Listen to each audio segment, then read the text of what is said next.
그리고 전체적인 이 도면들은 투상법을 통해서 그리게 되는데요. 투상법도 종류가 많습니다. 그런데 이 부분도 언급은 다 한 번씩 해드리고 간단한 소개만 드리고 저희가 실질적으로 쓸 부분은 그 부분만 이제 중심적으로 다뤄볼까 합니다. 간단하게 투상도부터 설명을 드리면은, 투상도는 눈과 물체 그리고 도면, 그 사이를 어떻게 이제 놔두고 도면을 그리느냐가 투상도라고 보시면 될 수 있고요. 그래서 그렇게 물건이랑 눈과 도면의 상태가 어떻게 되느냐에 따라서 정투상도, 등각투상도, 사투상도, 투시도 이렇게 나눌 수 있습니다.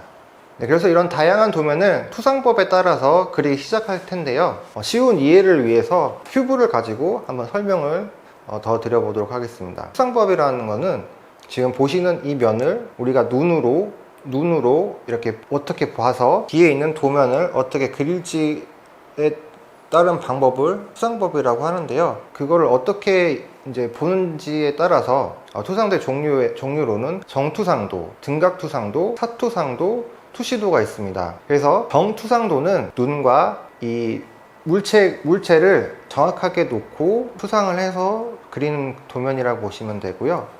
등각투상도 같은 경우는 이 아래와 이 물체의 각도가 여기 이쪽 부분이 30도, 120도, 30도 이렇게 정해진 상태로 이렇게 두고 이런 식으로 지금 보시는 눈과 물체를 놔두고 보신다고 그리는 도면이라고 보시겠죠. 사투상도 같은 경우는 이렇게 정해진 각도가 아니라 조금 더 이렇게 다양한 각도를 줘서 30도, 60도, 45도 이런 식으로 좀 많은 부분이 보일 수 있게끔 각도 조절을 해서 놓고 그리는 도면이라고 보시면 됩니다. 투시도 같은 경우는 이 안에 있는 내부를 우리 눈이 투시가 가능하다고 보고 내부를 이제 표현해서 그리는 도법을 투시도라고 하고요.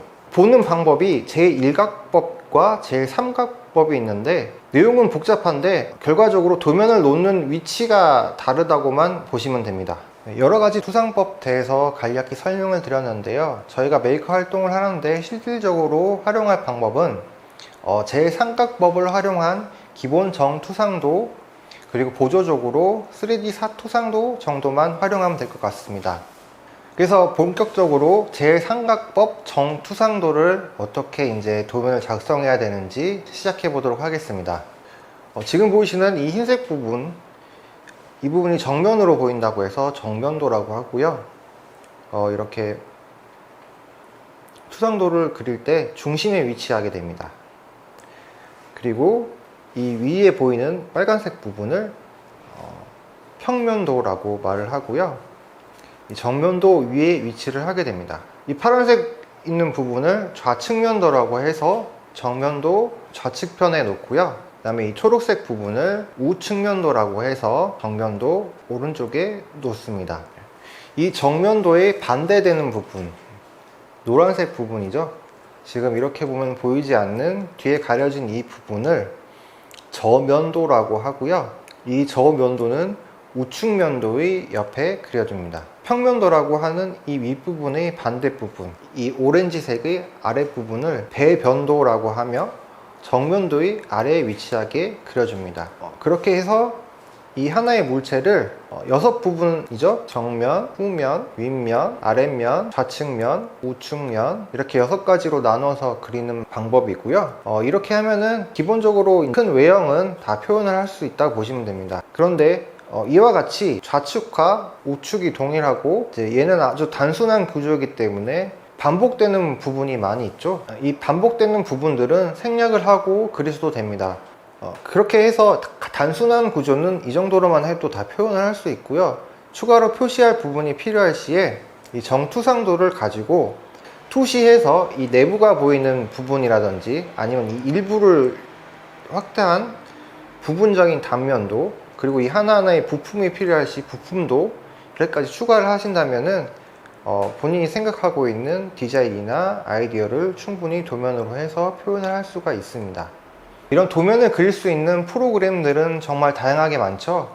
예를 들어서 오토캐드, 스케치업, 캐디안, 솔리드웍스 등 다양한 프로그램들이 있는데요.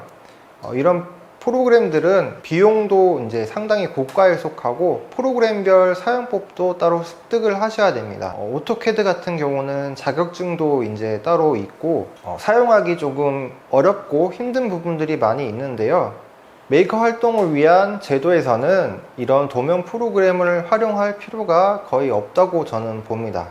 캐드 같은 경우를 예를 들었을 때 오토캐드 자격증은 도면 독해나 기능 사용을 어떻게 하는지를 중점적으로 평가를 하고 이 프로그램들이 사용하는 방법들에 대한 교육이 이제 주가 되지 제도를 어떻게 하고 설계를 어떻게 하는지에 대한 내용들은 이 프로그램들을 배운다고 해서 따로 이제 알 수 있는 부분들이 적기 때문에 실질적으로 여러분 전문적으로 이제 도면을 그리거나 이런 업종에 종사하실 게 아니라면은 도면 독해하는 방법만 알고 계시면은 충분히 설계하시는데 지장이 없고요. 연필이나 휴대폰 드로잉 등 간단하게만 이제 하셔도 충분히 설계를 하실 수 있습니다. 그리고 이런 것들을 활용할 수 있다 정도만 아시면 될 것 같습니다.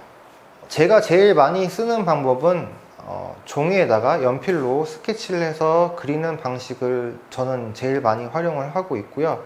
정리할 경우에는 도면 프로그램을 활용해서 정리하는 수준이라고 보시면 됩니다.